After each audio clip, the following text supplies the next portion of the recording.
परम शांति, बेहद के बेहद की परम परम परम महाशांति है, महाशांति, महाशांति है। हमारे अभी सभी चर्चाएं केवल आत्मस्वरूप की अनुभूति के लिए है, सुमान में स्थित होने के लिए है। तभी हम परम पिता की शक्ति को अपने अंदर महसूस कर सकते हैं। आज हम एक चर्चा करेंगे, आज की पुरुषार्थ के ऊपर ही चर्चा करेंगे। वो बहुत ही अनमोल है, वो आज की पुरुषार्थ, उसका हर एक शब्द अनमोल है। तो उसका जो शब्द है उसको पहले पढ़ते हैं और उसके ऊपर फिर गहन चिंतन मनन मंथन करेंगे, जिससे हम अपने स्वरूप को अनुभव कर सकें, स्वयं को अनुभव कर सकें। बाबा कहते हैं, बच्चे कभी आपने सागर को देखा है? उसमें इतना कुछ समाया होता है, फिर भी वो बिल्कुल शांत होता है। इसी तरह आप बच्चों को भी इस दुनिया के बीच रहते हुए भी बिल्कुल शांत रहना है, अर्थात कोई संकल्प नहीं। और उस स्थिति में आप स्वयं को 100% अनुभव कर पाते हो। इसलिए स्वयं भ्रुकुटी के मध्य चमकती आत्मा को देखने की अभ्यास बढ़ाओ। बस हम सिर्फ इतना पोर्शन को ही चर्चा करेंगे और बहुत गहराई में जाएंगे। हम सभी एक साथ ध्यान में इस चर्चा में भाग लेना है। ये पुरुषार्थ की एक एक शब्द अनमोल रतन है। ये अंतिम लक्ष्य को प्राप्त में बहुत सहायक। यहाँ कुछ शब्द बहुत महत्वपूर्ण है। वह है सागर, समाना, स्वयं को 100% अनुभव करना। ये तीनों शब्द के ऊपर फोकस रहना है। सागर, सागर के अर्थ क्या है? समाना, इसका अर्थ क्या है? स्वयं को 100% अनुभव करना, ये भी समझना जरूरी है। सागर अनंत है, बेहद है, उसमें सब कुछ समा सकता है। जो सीमित है वो हद है, उसमें समाना असंभव है। इसलिए ज्ञान अनंत होना है, बेहद की ज्ञान होना है। तभी व्यर्थ संकल्प अर्थात तमो प्रधान सृष्टि में जो भी संकल्प है हम उसको समा सकते हैं। अन्यथा आत्मा खुद सीमित यानी हद की सृष्टि में व्यर्थ संकल्पों में उलझता रहेगा। ज्ञान तभी अनंत यानी बेहद को छू सकता है जब आत्मा की संकल्प बाप को छुएगा। स्वयं को हम कितना परसेंटेज अनुभव करते हैं ये समझना जरूरी है। हमारा तीनों रूप है, साकारी, आकारी और निराकारी। आत्मा के अनादि स्वरूप निराकारी है, फिर आकारी आदि रूप है और साकारी अंतिम रूप है, जो कि अभी हम प्रेजेंट में अनुभव कर रहे हैं। जो अपने आप को केवल साकारी या स्थूल मान रहा है वो स्वयं को केवल बहुत कम परसेंटेज में 0.00001% में अनुभव कर रहा है, क्योंकि स्वयं की 99% ऊर्जा निराकारी अवस्था में है, बाकी 1% ऊर्जा में आकारी और साकारी रूप कार्य कर रहे हैं। जो हमारा कॉन्शियस माइंड है अर्थात जागृत मन है, उसमें केवल 0.00001% अनुभव होता है। उससे ज़्यादा अनुभव आकारी यानी सूक्ष्म मन यानी सबकॉन्शियस माइंड में है और सबसे ज़्यादा अनुभव निराकारी में होता है। इसलिए जब तक हम अपने निराकारी स्वरूप का अनुभव नहीं कर पा रहे हैं, हम स्वयं को 100% अनुभव नहीं कर रहे हैं। जब तक हम अपने आप को 100% अनुभव नहीं कर पाते हैं, तब तक हम अपने को जान नहीं सकते हैं। अपने आप को जानना, इसका अर्थ है हम इस धरती पे अवतरित होने की क्या कारण है उसको जानना है। वो नहीं जान पाने से हम दिशाहीन बन जाते हैं। दिशाहीन आत्मा बेहद की बाप की सहयोगी नहीं बनता है। जो बाप का सहयोगी नहीं है वो योगी भी नहीं है, जो योगी नहीं है वो भोगी है। इसलिए बुद्धि से साकार में निराकार को अनुभव करना है। यही है व्यक्त में अव्यक्त स्थिति। देहवान अर्थात साकार की अनुभव में रहना अर्थात भोगी, निराकार की अनुभव योगी। निराकार मन ज्ञान का सागर है, दया का सागर है। सागर में अनंत सहन शक्ति है, अनंत समाने की शक्ति है। हम आज स्वयं से अनजान हैं, स्वयं को भूल चुके हैं। हम सभी स्वयं से विस्मृत हैं। ये आज की चर्चा केवल बेहद की ज्ञानी आत्माओं के लिए है। अन्य कोई इस बात को समझ भी नहीं सकता, पुरुषार्थ भी नहीं कर सकता। अब हमें पुरुषार्थ के ऊपर फोकस रहना है, केवल अपने स्वरूप को इमर्ज करना है। सागर की अर्थ क्या है? जो अनंत है, जो सर्वव्यापी है, जो अनंत शक्ति की भंडार है। जब बुद्धि में जो सागर को अनुमान लगाते हैं तो ये सब चिंतन मनन अपने आप आता है। जैसे हम स्थूल सागर को देखते हैं तो उसमें अनेक लहरें उठते हैं, फिर वो लहरें सागर में विलीन हो जाते हैं। सागर जैसे कि तैसे रहता है। सागर के आकार में कोई परिवर्तन नहीं होता है, अर्थात कोई विकृति नहीं आता है, अर्थात हम सभी की मूल स्वरूप स्वभाव अपरिवर्तनीय है। उसी स्वरूप और स्वभाव को इमर्ज करना है। शरीर परिवर्तन होता रहता है, अर्थात ये लहरें की आकार गुण शक्ति परिवर्तन होता रहता है, कभी छोटा कभी बड़ा होता है, लेकिन सागर जैसे कि तैसे रहता है। ऐसे हमारे मूल स्वरूप है जो अनंत है, उसका एक छोटा सा अंश हमारे भ्रुकुटी के मध्य में अर्थात ब्रेन के केंद्र में ऊर्जा के रूप में स्पंदित हो रहा है, जिसका हम आत्मा कहते हैं, जो संपूर्ण शरीर को ऊर्जा दे रहा है। ये जो भ्रुकुटी के केंद्र में जो स्पंदित ऊर्जा है वो परम प्रकाश है, वो सृष्टि की हर प्रकार की ऊर्जा की स्रोत है, अति सूक्ष्म है, इंद्रियों से अतीत है। वो परम प्रकाश की स्रोत इतना सूक्ष्म है, वो केवल अति सूक्ष्म शुद्ध बुद्धि से महसूस होता है। ये आत्मा हर पल परम धाम से कनेक्टेड रहता है। ये आत्मा की नियम है, जो जहाँ से आया है वो उसी से कनेक्ट रहेगा, जो प्रकृति से आया है प्रकृति में कनेक्ट रहेगा, जो परमधाम से आया है वो परमधाम से कनेक्ट रहेगा। लेकिन ये महसूस केवल निराकारी मन में होगा, जिसको हम अनकॉन्शियस माइंड कहेंगे या सुपर कॉन्शियस माइंड कहेंगे। इसलिए हम सभी असल में एक परम प्रकाश की सागर ही हैं। उसका एक बूंद जो भ्रुकुटी में है, उससे ये आकारी और साकारी शरीर क्रियाशील हो रहा है। ये शुद्ध बुद्धि से बोध करते रहना है, अर्थात हमारा शरीर वो सागर की एक लहर है, जो कि हमारे संकल्प की स्वरूप है। जो छोटा बड़ा सर्जन विसर्जन हो रहा है, ये उसका गुण धर्म है शरीर की लहरों की। लहरें अनित्य है, सागर नित्य है। जब लहरें नहीं है तब भी सागर है। ये शरीर जागृत अवस्था, स्वप्न अवस्था, सुषुप्ति अवस्था, ये सब लहरें हैं, आते हैं जाते हैं, लेकिन सागर अपरिवर्तनीय है, जो हर पल नित्य निरंतर है।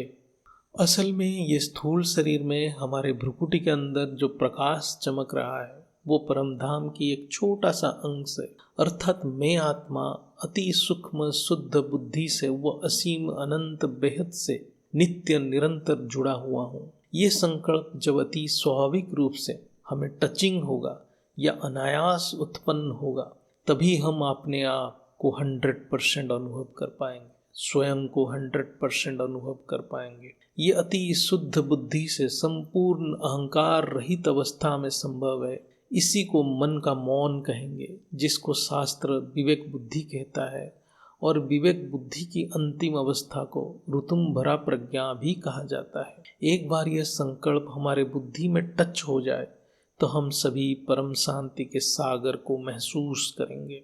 हम सब जितना भी पुरुषार्थ कर रहे हैं वो केवल बुद्धि को शुद्ध यानी रिफाइन करने की प्रोसेस है। जैसे जैसे बुद्धि ज्ञान योग के अभ्यास से शुद्ध होते जाएगा, एक समय आएगा जब अहंकार परम शुद्ध बुद्धि में विलीन हो जाएगा। वही ऋतुम भरा प्रज्ञा है, वही मन का मौन है, वही हमारा मूल प्रकृति है। तभी हम ऑटोमेटिक अपने स्वयं को 100% अनुभव कर पाएंगे। अन्यथा हम सब केवल 1% में ही सीमित रहेंगे और काल की प्रभाव से कष्ट अनुभव करेंगे। आज धरती के ऊपर जितने भी गुरु गोसाई हैं, सभी उस 1% में फंसे पड़े हैं।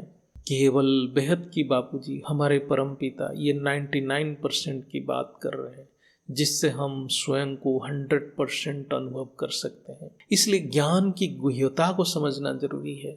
ज्ञान जितने गहराई में जाएगा उतना संकल्प शुद्ध होता जाएगा। हमारा इंद्रियां केवल 1% को ही अनुभव कर रहा है और बाकी 99% अनुभव इंद्रियातीत है। वो केवल विवेक बुद्धि से हम अनुमान लगाते हैं और 100% निश्चय होते ही अनुभव करते भी हैं। आज के समय में हम सभी 1% जड़ बुद्धि में फंसे पड़े हैं और 99% विवेक बुद्धि से हम सभी विस्मृत हैं, क्योंकि देवान की प्रभाव हमारा मूल स्मृति को दबा दिया है। केवल निराकारी मन में, अर्थात जब मन की मौन होता है, तभी निश्चय बुद्धि अवस्था प्राप्त होता है, और वही अशरीरी अवस्था है। स्थूल मन में निश्चय बुद्धि नहीं होता है। यदि कोई कहेगा कि मैं निश्चय बुद्धि हूँ, तो ऐसा नहीं है कि उसका बुद्धि निश्चय हो गया है। ये सब स्थूल मन की खेल है, अहंकार की खेल है, माया का स्वरूप है। निश्चय बुद्धि अवस्था अर्थात अहंकार शून्य अवस्था, अर्थात बुद्धि की जड़त्व खत्म हो जाना, उस अवस्था में आत्मा अशरीरी है, यानी वाणी से परे है। उस अवस्था में आत्मा स्थूल शब्द से परे हो जाता है। जब उस अवस्था में आत्मा स्थूल जगत में फिर से लौटता है, हो जाए उसको याद भी ना रहे, स्मृति भी ना रहे वो कहाँ से आया था या उसका अनुभूति भी क्या हुआ, अर्थात आत्मा उस अनुभूति को प्रकट ही नहीं कर पाता है। इसलिए बहुत आत्मा अनजाने में भी इस दिव्य अवस्था को अनुभव करते रहते होंगे, लेकिन बता नहीं पाते होंगे। ये स्वयं की अनुभव है, इसलिए इसको जानना, अनुभव करना सभी आत्माओं की जन्म सिद्ध अधिकार है। इसलिए ये सभी को अभ्यास करते ही रहना है और अपना अधिकार प्राप्त करते रहना है। हम धरती पे अपना वर्चस्व स्थापन के लिए कितना लड़ते हैं और स्वयं के अधिकार के लिए कोई प्रयत्न नहीं कर रहे हैं। केवल उसी के लिए ही प्रयत्न करना है, अपने स्वयं की अधिकार को प्राप्त करने के लिए। असल में ये आत्मस्वरूप की पुरुषार्थ भी पुरुषार्थ नहीं है, क्योंकि हमें सब कुछ त्यागना है, कुछ भी पाना नहीं है।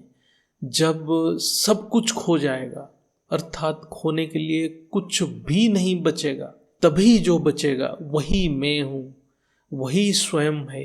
पुरुषार्थ तभी मेहनत लगता है जब हम कुछ प्राप्त करना चाहते हैं, तभी मन में अहंकार आता है, तब पुरुषार्थ बहुत कष्ट लगता है। जब हमें समझ आ जाता है हम बेहद की सागर की संतान हैं और ये ऊर्जा बेहद की सागर से ही आता है, तो हमारा अहंकार अपने आप खत्म हो जाता है, मिट जाता है। हमारे हर एक शरीर सागर की लहरें हैं और ये शरीर में जन्म और मृत्यु होता रहता है।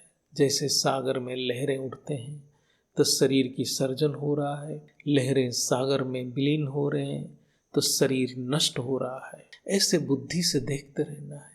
शरीर बाप का दिया हुआ है, यानी परम पिता की बेहद की परम सागर की ऊर्जा से है, सब कुछ बना हुआ है और उसी ऊर्जा में सब कुछ समा जाएगा।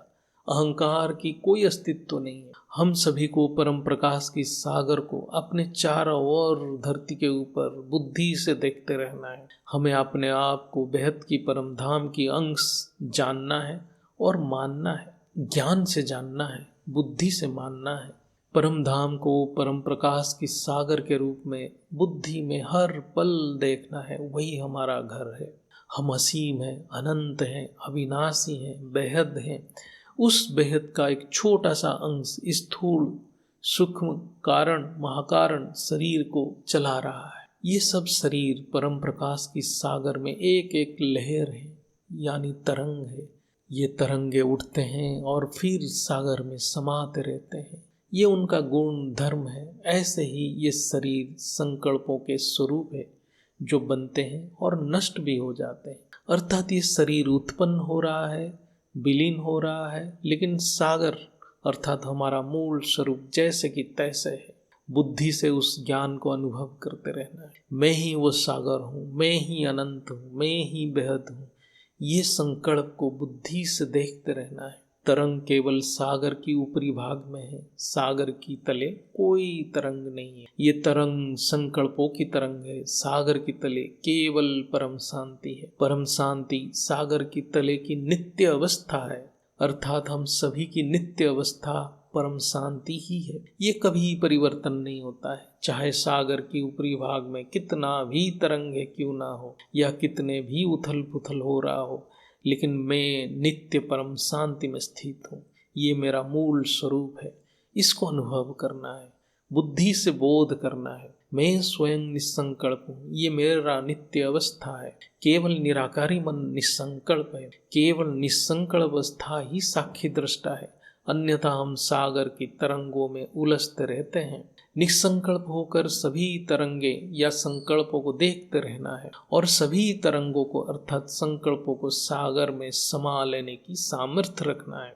ये अनुभूति को बढ़ाते रहना है। हर एक दृश्य तरंग है। जब तक सारे तरंग हट नहीं जाता हम सागर की तले पहुंच नहीं सकते हैं, स्वयं को अनुभव नहीं कर सकते हैं। ये सृष्टि तरंगों की खेल है, इसको समझना जरूरी है। सूक्ष्म दृश्य भी तरंगे हैं। सागर के ऊपरी भाग में तरंग ही सृष्टि की स्वरूप है, जिसको हम संसार कहते हैं, जगत कहते हैं। सागर में अटेंशन रखते रखते हम सागर की रूप धारण कर लेंगे और तरंगों से डिटैच होने की अभ्यास हो जाएगा। ये सागर परम धाम में परम प्रकाश ही है। वो असीम है, अनंत है, निस्तब्ध है, निसंकल्प है। हर एक तरंग सागर की एक बहुत छोटा सा अंश है। इसलिए तरंग या संकल्प के पास कोई विकल्प नहीं है, वो सागर में ही विलीन होना है। अर्थात हर एक संकल्प मूल प्रकृति में विलीन होना ही है। हर एक संकल्प कितना भी बड़ा हो अंत में सागर में ही विलीन होना है। इसलिए कितना भी उथल पुथल हमारे चारों ओर हो रहा हो वह सब सागर में विलीन होना है। इसलिए समाने की शक्ति को बढ़ाना है, इससे मूल स्वरूप इमर्ज होगा। सागर से संकल्प या तरंग है, संकल्प से सागर नहीं है। इसलिए संकल्पों की आधार सागर है। संकल्पों में जो शक्ति है वो सागर से ही आता है। इसलिए जितना हम सागर में समाते जाएंगे संकल्पों में उतनी शक्ति होगा। जहाँ गहराई कम है वहाँ तरंगों की आकार बहुत बड़ा होता है, तरंगों की संख्या बहुत ज़्यादा होता है। जहाँ सागर की गहराई है वहाँ सागर शांत है। आत्मा जितना ज्ञान की गहराई में है उतना बुद्धि की शुद्धता है, उतना ही आत्मा निसंकल्प रहता है। ज्ञान की गुह्यता, ज्ञान की गहराई में जाना यानी सागर के तले जाना। सागर से अलग होकर तरंगों की कोई अस्तित्व नहीं है। ऐसे तरंग शक्तिहीन व्यर्थ है। ऐसे ही परमपिता से अलग होकर कोई भी संकल्प की महत्व नहीं है। हर एक पावरफुल संकल्प में शक्ति परमपिता की ही होती है, सागर की ही होती है। परमपिता से अलग होकर कोई भी संकल्प व्यर्थ और शक्तिहीन है।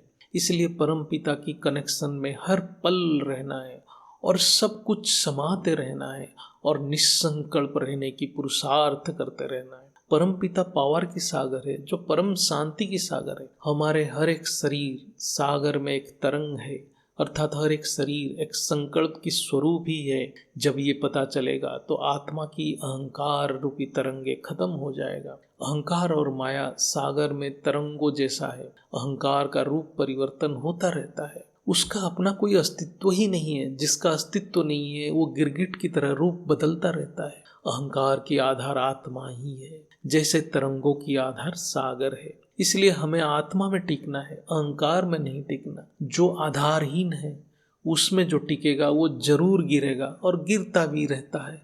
हम गिरते गिरते भी सीखते नहीं है। हम जब स्थूल शरीर में रह के संकल्प कर रहे हैं, अर्थात हम सब एक संकल्प स्वरूप में रह के अनेक संकल्प कर रहे हैं, तो ऐसे संकल्प में कोई शक्ति नहीं रहता है। अर्थात हम संकल्पों की जाल में खुद फंस रहे हैं। इसीलिए देहवान में रह के कोई भी संकल्प नहीं करना है, क्योंकि देहवान खुद एक संकल्प है यानी तरंग है। तो तरंग में रह के और तरंगे सृष्टि नहीं हो सकता है। केवल डायरेक्ट सागर की कनेक्शन में रह के जो संकल्प होता है वो शक्तिशाली होता है। हमें सागर बन के विश्व कल्याण के लिए संकल्प करना पड़ेगा, अन्यथा हमारे संकल्पों में कोई शक्ति नहीं होगा। शक्ति बेहद की सागर की है, अर्थात बेहद की बाप की ही है। हम जब स्थूल में संकल्प करते हैं उसका कोई वैल्यू नहीं है। स्थूल शब्द में कुछ बोलते हैं उसका भी कोई महत्व नहीं है जब तक हम वो उस बेहद की बाप से कनेक्टेड नहीं होते हैं। जब हम बेहद की परम प्रकाश की सागर के तले जाते हैं और अपने मूल स्वरूप अर्थात परमपिता की स्वरूप में संकल्प उत्पन्न होता है, वाणी उत्पन्न होता है, तभी वो वाणी या संकल्प में शक्ति होता है, वो प्रकृति को प्रभावित करता है। ऐसे संकल्प स्व परिवर्तन में सामर्थ्य रखता है। यहाँ स्व परिवर्तन अर्थात सागर में जो तरंगे उभर रहे हैं उसको हम परिवर्तन कर सकते हैं। ये सामर्थ्य है, ये एक विज्ञान है, ये आध्यात्मिक विज्ञान है। हर एक शरीर सागर में एक तरंग जैसा ही है। सबसे अंतिम और बाहरी तरंग ये हमारे स्थूल शरीर है। ये बाहरी तरंग के अंदर जो तरंग है वो सूक्ष्म शरीर है। सूक्ष्म से पहले की जो तरंग है वो कारण शरीर है। ऐसे सागर में एक के बाद एक तरंगे उभर रहे हैं। सागर की पहला तरंग वो हमारे मूल प्रकृति है। केवल उसी में सागर की शक्ति बोध होता है, जिसको हम सागर की तले कहते हैं। उस मूल प्रकृति को ही इमर्ज करना है, तभी सागर की शक्ति इमर्ज होगा। यही सागर की तले को यानी हम अपनी मूल प्रकृति को ही स्मृति में लाना है। जब हम मूल प्रकृति में स्थिर होंगे तभी परम शांति अनुभव करेंगे। एक तरंग के बाद और एक तरंग आया, जैसे कारण शरीर के बाद सूक्ष्म शरीर, फिर स्थूल शरीर। तो ये स्थूल शरीर सागर से डिटैच हो गया, हम इसी में फंस गए हैं। जितना अंदर की ओर जाएंगे तो वो सब तरंगों में बाहर की तरंगों से ज्यादा शक्ति होगा। इसलिए स्थूल संकल्पों में कोई शक्ति नहीं है, सूक्ष्म में स्थूल से थोड़ा ज्यादा शक्ति है, कारण में सूक्ष्म से और ज्यादा शक्ति है। क्योंकि जितना हम सागर की तले की ओर जाएंगे उतने संकल्पों में शक्ति प्रकट होती है। लेकिन जो सागर में डायरेक्ट तरंग उत्पन्न हो रहा है वो अनंत शक्ति की धारक है, वो बेहद शक्ति है। सभी तरंग या संकल्पों की आधार बेहद की सागर है। यहाँ बेहद की आत्माओं की विशेषता है कि उनकी संकल्प में, उनकी जो मूल प्रकृति की संकल्प में बहुत ज़्यादा बेहद की शक्ति है, क्योंकि उनकी मूल प्रकृति बेहद की बाप से जुड़ा है। अज्ञानता के कारण हम तरंग को सत्य मान लेने से सीमित शक्ति में सिमट जाते हैं और हमारे संकल्पों में शक्ति नहीं होता है। ऐसा ही जब हम पंच तत्वों की शरीर को ही सत्य मान के जो भी संकल्प उत्पन्न होता है वो सभी संकल्प में कोई शक्ति नहीं होता है, वो सभी व्यर्थ संकल्प। जैसे हम स्थूल शरीर को सच माना तो हम एक सीमित दायरे में रह के संकल्प करने लग जाते हैं, तो वो संकल्प में सागर की शक्ति नहीं होता है। मैं आत्मा जो भ्रुकुटी में स्पंदित हो रहा हूँ, मैं परम धाम निवासी परम धाम की अंश हूँ, ये बुद्धि से निश्चय हो जाना है, देखना भी है, तभी हम सागर की शक्ति को अनुभव कर सकते हैं। इसमें निश्चय हो जाना है, ऐसे सोचते सोचते निसंकल्प होना है और केवल साक्षी दृष्टा बन के अपने स्वरूप पे टेंशन रखना है। उस अवस्था में जो भी आनंद की बोध हो रहा है उसके ऊपर भी अटेंशन रखना है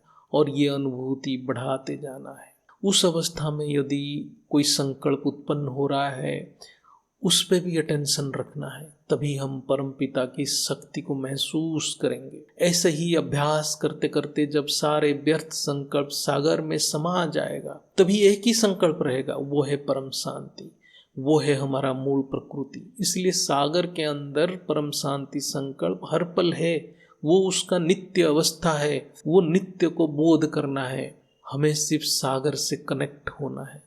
इसका रास्ता स्थूल रूप में भ्रुकुटी से है और कनेक्शन बुद्धि द्वारा होता है, यानी केवल ज्ञान के द्वारा होगा। हमें केवल भ्रुकुटी में अटेंशन रखना है, जबरन प्रेशर नहीं देना है। हमारा शुद्ध आनंद स्वरूप अर्थात शुद्ध चेतन शक्ति की बोध में बाधक केवल अहंकार है, देहवान है, जड़त्व है। अहंकार भी अति सूक्ष्म है। हम अपने मन बुद्धि के दिशा के विपरीत जबरदस्ती करेंगे तो अहंकार और बड़ा रूप धारण करेगा। इसलिए सब कुछ ज्ञान से मोल्ड करते रहना है और बापूजी के ज्ञान के शब्द में समाना है, यानी सागर में समाना है, मतलब बेहद के बापूजी के ज्ञान में समाने हैं, यानी बेहद की सागर यानी बापूजी के ज्ञान के शब्द में हम जितने जितने समाते जाएंगे उतना हम बेहद की सागर में समाते जाएंगे। हमारे ओरिजिनल स्वरूप उतना ही मर्ज करेगा। अहंकार ही सभी जड़ता की कारण है। अहंकार के अन्य नाम है जड़ता। जब चेतन जड़ में फंस जाता है वो चेतन अहंकार के रूप ले लेता है, तभी सागर की सत्ता लहरों में उलझ जाता है, यानी 1% व्यक्त दृश्य को ही सत्य मान के बंधन में आ जाता है और 99% ऊर्जा को विस्मृत हो जाता है, अर्थात स्वयं से विस्मृत हो जाता है। हम सभी बेहद की सागर की संतान हैं। इसी को बोध करने को ही मास्टर ऑलमाइटी ऑथोरिटी कहते हैं। इसलिए शास्त्र में कहा जाता है गहना या अलंकार और सोना में कोई पार्थक्य नहीं है। कोई भी गहना या अलंकार सोना का एक मोल्डेड रूप है। ऐसे ही तरंग सागर की एक छोटा सा अंश है। तरंग ही सागर की एहसास दिलाता है। जो गहना के अंदर सोना को देखता है जो तरंग में सागर को देखता है वही ज्ञानी है। इसलिए जो हर शरीर के अंदर परम धाम में परम पिता की अंश को देखता है वही केवल ज्ञानी है। उसी को केवल महसूस होता है मैं बाप का रूप धारण कर लिया हूँ। तरंग की आकार है लेकिन सागर की आकार नहीं है, इसलिए सागर नाम रूप रंग से न्यारा है। हम सभी को उस बेहद की परम सागर में बुद्धि से समाते जाना है। यदि हम बेहद में नहीं समाते हैं तो हम सभी हद में सिमट जाएंगे। ये आत्मा को निर्णय लेना है, तभी आत्मा उचित दिशा में पुरुषार्थ कर सकेगा, अन्यथा भटकता रहेगा। मैं परम शांति के सागर की संतान हूँ, मैं अनंत हूँ, मैं बेहद हूँ, मैं परम प्रकाशी हूँ, ये बुद्धि में देखते रहना है।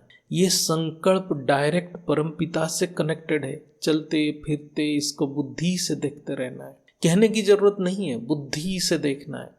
इससे हर परिस्थिति हल्का होता जाएगा। इसी से पहाड़ जैसा परिस्थिति राई बन जाता है और राई से रुई बन जाता है। बेहद के सामने कोई टिक नहीं सकता। यही परम सत्य है, यही ज्ञान की सार है। तभी हम सभी बाप का रूप धारण करने की योग्य बन सकते हैं, क्योंकि बाप की ओरिजिनल रूप निराकार है। जब हम स्वयं को 100% बोध करेंगे तभी हम बाप से मिलन बना सकेंगे, तभी हमारे संकल्पों में शक्ति होगा, अन्यथा हम व्यर्थ संकल्प में उलझते रहेंगे। बुद्धि से ये सब मनन करते करते अनंत बेहद बोध होगा, तब हमारा बुद्धि परम शुद्ध हो जाएगा। तब बाप ही हमें धारण कर लेंगे, यानी सागर ही हम तरंगों को अपने अंदर समा के अपने जैसा बना लेगा। इसलिए बाप ही करण करावणहार है, इसलिए बाप ही करण करावणहार है। हमें सिर्फ अटेंशन रखना है। परम शांति, बेहद की परम शांति, बेहद की परम शांति, बेहद की परम शांति। बापूजी माँ जी को नमन, वंदन, चरण स्पर्श।